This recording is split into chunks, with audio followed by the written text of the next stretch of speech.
चौथे चरण के लोकसभा चुनाव के प्रचार के आखिरी दिन पीएम नरेंद्र मोदी ओडिशा के दौरे पर रहे। यहां उन्होंने बरगढ़ में चुनावी रैली को संबोधित किया। पीएम मोदी ने अपने संबोधन में कहा कि 25 साल में कोई एक जवान होकर अपनी पीढ़ी शुरू कर देती है, लेकिन बीजेडी की सरकार गरीबी से ओडिशा को बाहर नहीं निकाल पाई। आज पूरे ओडिशा में बीजेडी के नेताओं के खिलाफ बहुत गुस्सा है। लोग एक ही बात कहते हैं, कहते दिन साहिबो ओडिशा। पीएम मोदी ने कहा कि मैं आपसे डबल आशीर्वाद मांगने आया हूं। बरगढ़ से प्रदीप पुरोहित और संबलपुर से धर्मेंद्र प्रधान को जिताकर संसद भेजना है।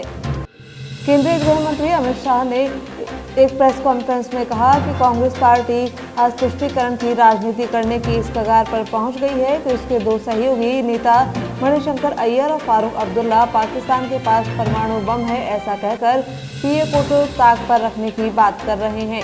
भाजपा मानती है कि कभी भी पीओके से अपना अधिकार जाने नहीं देंगे। वे ऐसा कह रहे हैं कि पीएम मोदी को अगर 400 सीटें मिली तो पीएम मोदी आरक्षण को खत्म कर देंगे। 10 साल से पीएम मोदी के पास पूर्ण बहुमत है। हमने पूर्ण बहुमत का उपयोग धारा 370 को खत्म करने में किया, 3 तलाक को खत्म करने में किया। कांग्रेस सांसद राहुल गांधी ने आंध्र प्रदेश के कड़पा में चुनाव प्रचार किया। इस दौरान उन्होंने राज्य के मुख्यमंत्री वाईएस जगनमोहन रेड्डी और अन्य विपक्षी पार्टियों पर जमकर निशाना साधा। कांग्रेस नेता ने इस दौरान भाजपा को भी घेरा। उन्होंने कहा कि भाजपा के मतलब बाबू टीडीपी प्रमुख चंद्रबाबू नायडू, जगन और पवन जनसेना संस्थापक पवन कल्याण है। रैली को संबोधित करते हुए राहुल गांधी ने आरोप लगाया कि तीनों नेताओं का रिमोट कंट्रोल प्रधानमंत्री नरेंद्र मोदी के पास में है। भाजपा के नंदुरबार में न्याय संकल्प सभा को संबोधित करते हुए कांग्रेस महासचिव प्रियंका गांधी ने कहा कि पीएम मोदी जो भी कहते हैं वह झूठ है। वे जो कुछ कहते हैं वह सिर्फ चुनाव प्रचार के लिए है। उनका कहना है कि वे भ्रष्टाचार के लिए अकेले लड़ रहे हैं। आपके पास शक्ति और सभी संसाधन हैं। दुनिया के सारे नेता आपके साथ हैं, आप अकेले कैसे रह सकते हैं। वे चुनाव के दौरान आते हैं और रोने लगते हैं और कहते हैं कि उनके साथ दुर्व्यवहार किया गया। उन्हें इंदिरा गांधी से दृढ़ संकल्प और बहादुरी सीखनी चाहिए, लेकिन आप उनसे सीख नहीं सकते क्योंकि आप इतने महान महिला नेता को देशद्रोही कहते हैं। दिल्ली सीएम अरविंद केजरीवाल ने आम आदमी पार्टी के मुख्यालय पर प्रेस कॉन्फ्रेंस कर 2 बड़े दावे किए। पहला ये कि 4 जून को देश में इंडिया गठबंधन की सरकार बनने जा रही है।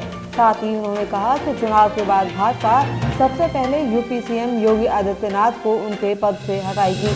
उन्होंने भाजपा शीर्ष नेतृत्व से पूछा कि पीएम मोदी देश भर में चुनाव प्रचार के दौरान मोदी की गारंटी देते फिर रहे हैं। अगले साल वे 75 साल के हो जाएंगे। ऐसे में अगर वे रिटायर हो जाते हैं तो उनकी गारंटियां कौन पूरी करेगा? क्या अमित शाह उनकी गारंटी पूरी करेंगे? वहीं अपने जेल से सरकार चलाने पर केजरीवाल ने कहा कि मैंने इस्तीफा इसलिए नहीं दिया ताकि ये दिल्ली में हमारी सरकार गिरा न दे। भारतीय सेना ने पैराट्रूपर अग्निवीर जितेंद्र सिंह तंवर की मौत की सही वजह जानने के लिए जांच शुरू कर दी है। अग्निवीर जितेंद्र सिंह तंवर की गुरुवार को गोली लगने से मौत हो गई थी। Paratrooper Tanwar 3 para special force battalion में तैनात थे। 23 वर्षीय जितेंद्र साल 2022 में बतौर अग्निवीर सेना में भर्ती हुए थे। जितेंद्र के परिजनों का कहना है कि आतंकी सर्च ऑपरेशन के दौरान गोली लगने से उसकी मौत हुई है। अग्निपथ स्कीम लॉन्च होने के बाद से यह चौथे अग्निवीर की मौत है। आंध्र प्रदेश में एक बार फिर लोकसभा चुनाव के दौरान भारी मात्रा में नकदी पकड़ी गई है। जानकारी के मुताबिक पूर्वी गोदावरी जिले में पुलिस ने 7 करोड़ रुपए की नकदी जब्त की। नल्लजरला मंडल के अनंतपल्ली में एक लॉरी की टक्कर से एक वाहन पलट गया। इसी दौरान वाहन में गत्ते की पेटियों में रखा हुआ कैश पेटियों से बाहर निकल पड़ा। इससे इस पूरे मामले का खुलासा हुआ। लोकसभा चुनाव को लेकर भाजपा के तमाम नेता अपनी ताकत झोंके हुए हैं। राजस्थान में वोटिंग पूरी होने के बाद पार्टी नेता अन्य चुनावी राज्यों में पार्टी के पक्ष में चुनाव प्रचार में जुटे हुए हैं। हरियाणा में लोकसभा चुनाव के प्रभारी बनाए गए राजस्थान भाजपा के पूर्व प्रदेश अध्यक्ष सतीश पूनिया भी घर घर चुनाव प्रचार कर पार्टी प्रत्याशियों के समर्थन में मतदान की अपील करते नजर आए। इस दौरान उनके साथ सीकर से मौजूदा सांसद और भाजपा प्रत्याशी स्वामी सुमेधानंद सरस्वती भी मौजूद थे। सोशल मीडिया पर चल रहे रीट परीक्षा बंद होने के भ्रामक दावों पर शिक्षा मंत्री मदन दिलावर की टीम की ओर से बयान जारी किया गया है। इसमें बताया गया कि प्रदेश में शिक्षक भर्ती प्रक्रिया को सरल बनाने की प्लानिंग अधिकारियों से की जा रही है। इसका मतलब यह नहीं है कि राजस्थान में रीट परीक्षा बंद कर दी जाएगी। रीट परीक्षा अलग है। बता दें, शुक्रवार को सोशल मीडिया पर मदन दिलावर के बयान के बाद यह दावा किया जा रहा था कि राजस्थान में रीट परीक्षा बंद की जा सकती है। तेज गर्मी के बाद बहरोड में आज जोरदार बारिश के साथ ओले भी गिरे। इससे लोगों को गर्मी से काफी राहत मिली। वहीं अधिकतम तापमान में भी गिरावट दर्ज की गई। बहरोड सहित आसपास के क्षेत्र में दोपहर करीब 2 बजे के बाद अचानक मौसम ने करवट ली।